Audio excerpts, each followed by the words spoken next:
Speed news હું છું પ્રીતિ। મહત્વના સમાચાર। ઠંડીની વચ્ચે આજથી 3 દિવસ માવઠાની આગાહી કરવામાં આવી છે। ગાજવીજ અને ભારે પવન સાથે માવઠાની આગાહી।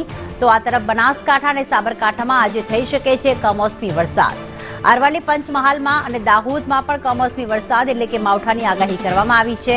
આ ઉપરાંત મહીસાગર, છોટાઉદેપુરમાં પણ કમોસમી વરસાદ પડી શકે છે। નર્મદા, સુરત અને ડાંગમાં પણ આ જ પ્રકારે માવઠાની આગાહી કરવામાં આવી છે। ત્યાં પણ માવઠાની શક્યતા। અને વલસાડ છે, નવસારી છે, તાપી, આ દક્ષિણ ગુજરાતનો સમગ્ર વિસ્તાર કે જ્યાં પણ માવઠાની આગાહી કરવામાં આવી છે। સૌરાષ્ટ્રના અમરેલી અને ભાવનગરમાં છૂટોછવાયો વરસાદ રહી શકે છે। ગીર સોમનાથ અને કચ્છમાં પણ છૂટાછવાયા વરસાદની આગાહી। આજથી 3 દિવસ એટલે કે 26, 27 અને 28 તારીખ સુધી માવઠું પડી શકે છે। ગઈકાલે ઉત્તર અને દક્ષિણ ગુજરાતમાં વરસાદની આગાહી છે। માફ કરશો, આવતીકાલે ઉત્તર અને દક્ષિણ ગુજરાતમાં વરસાદની આગાહી કરવામાં આવી છે। તો સાબરકાંઠા, કચ્છ અને બનાસકાંઠામાં માવઠાની આગાહી રહેશે। 28મી ડિસેમ્બરના રોજ કચ્છ, દક્ષિણ ગુજરાતમાં કમોસમી વરસાદ રહી શકે છે। હવામાન વિભાગે હાલમાં શિયાળાનો સમય છે અને એ સમયે ગાજવીજ અને ભારે પવન સાથે માવઠાની આગાહી કરી છે, જેમાં સૌરાષ્ટ્ર અને સાથે દક્ષિણ ગુજરાતમાં કમોસમી વરસાદ થઈ શકે છે। ઠંડીની વચ્ચે જો માવઠું થશે તો આ ઠંડીમાં વધારો થઈ શકે છે।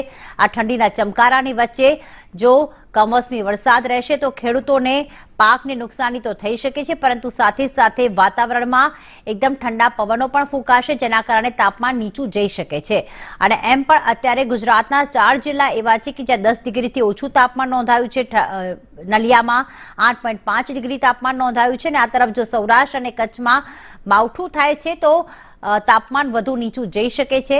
તો અમદાવાદમાં આજે વહેલી સવારથી જ ગાઢ ધુમ્મસ જોવા મળી રહ્યું છે, એટલે કે આજથી તેની શરૂઆત થઈ ચૂકી છે અને વાતાવરણમાં પલટો જોવા મળી રહ્યો છે। ઠંડીની વચ્ચે વચ્ચે ધુમ્મસ જેવું વાતાવરણ સર્જાતા ઠંડા પવનો પણ ફૂંકાઈ રહ્યા છે।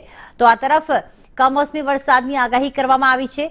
26મી ડિસેમ્બરે સૌરાષ્ટ્રમાં કમોસમી વરસાદ રહી શકે છે।